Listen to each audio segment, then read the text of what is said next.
Hello, everyone. Hope you're doing very, very well. Azren, the language nerd here, as per usual, and welcome to episode number 58 of Azren's Journal.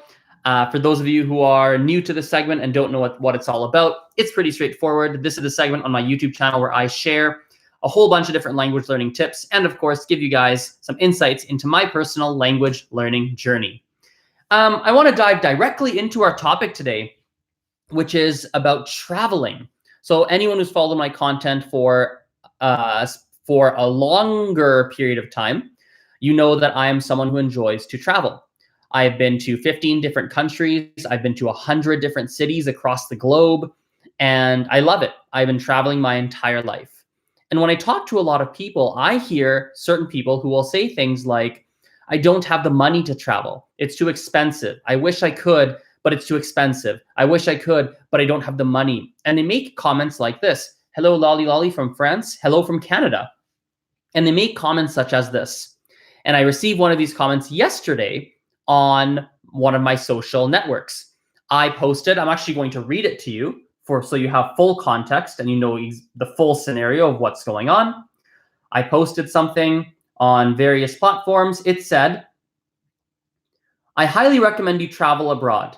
You'll not only get to learn another language, but you'll also learn about how others live and how they perceive the world. It's an incredibly enriching experience. I posted this. And then I received a comment. One comment was, it's great to do if one has unlimited finances, which I don't.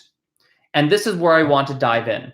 So when you're traveling abroad, obviously finances, I understand it's difficult and it's hard to figure out how would I ever save the money to actually go travel. Let me tell you, we're going to do some basic math together today. Here's what you need to do. The most basic, the simplest way you can do it is I want you to save about 20 to 25 bucks a month. We're going to take a calculator here. So $25, we times that by 12 months in a year. You're at $300, okay? $300, not really enough to go travel. Probably not, especially if you want to do an international trip, especially if you live in a country where your country's currency and the country where you would like to visit's currency, if your country, how do I say this? Your country's currency is lower than your destination country's currency. For example, if I go to England, our currency in Canada is worth less than theirs. So $300 is definitely not enough. But let's say we multiply that by 5 years. Now we have $1,500. $1,500 might just do it. You might be able to get a week, 2 weeks into another country. Depends on where you go. Some places are more expensive than others, but that might do it. Let's say it doesn't. You're like, man, $1,500 doesn't quite cut it. Well, let's do 300 times 7 years. Now we're at $2,100. That expands the amount of places you can go and how long you can stay for.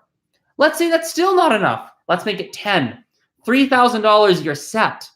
And most of you who watch my videos, you're not dying in 10 years. You're going to be alive in 10 years. You're going to be in good health in 10 years.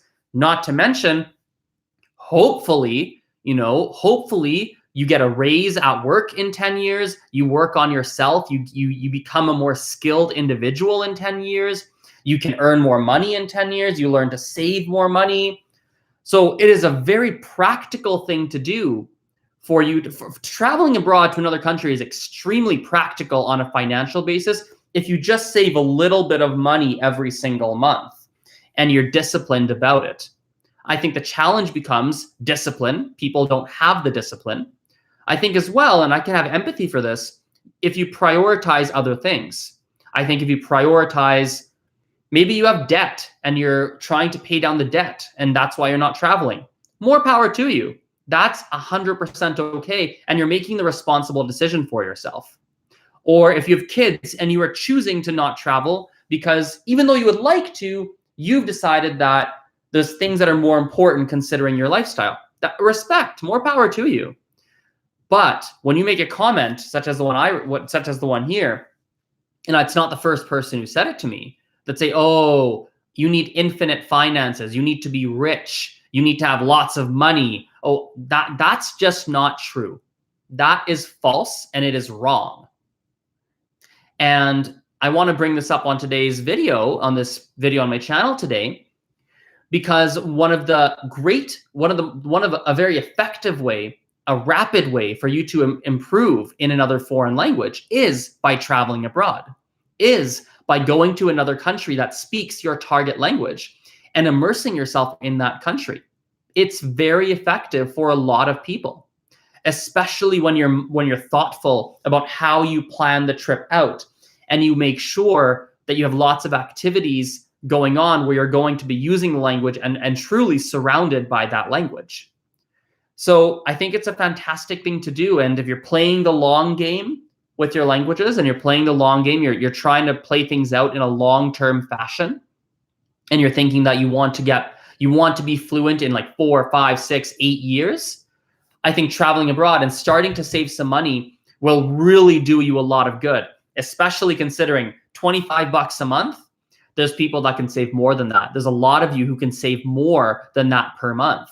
A significant percentage of you can save 50 a month, 40 a month, or a significant percentage of you are spending money on something that's dumb, quote unquote, dumb by the definition of you're spending money on it, but you would much rather, if you were thoughtful, you would much rather cut that spending and put it towards travel if you were just a little bit mindful and conscientious, right? There's a lot of you can do a lot more than $25 a month, meaning you can travel a lot sooner than 5, 6, 7, 8, 9, 10 years. You can travel in 2, in 3, heck, maybe even this year.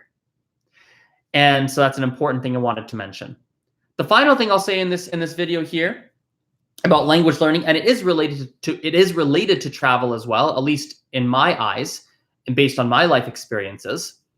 You know, often when we look at language learning as a whole, people will make comments like, oh, does it really need to take a long time? Does it need to take 7 years, 4 years, 3 years, 5 years to learn another language?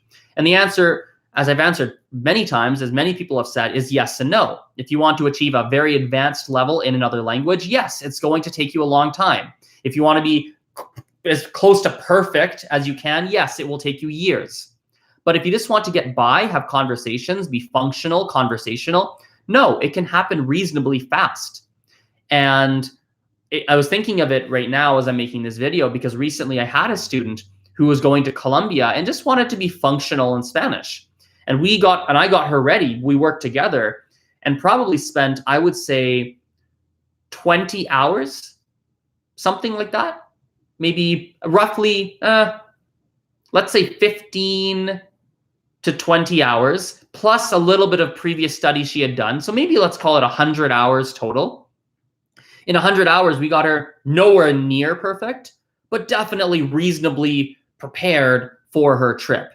So it's a big thing. Anyway, it's 11 o'clock. This has been going for 9 minutes, 8 minutes. I have a call that starts right now with somebody, so I have to head out.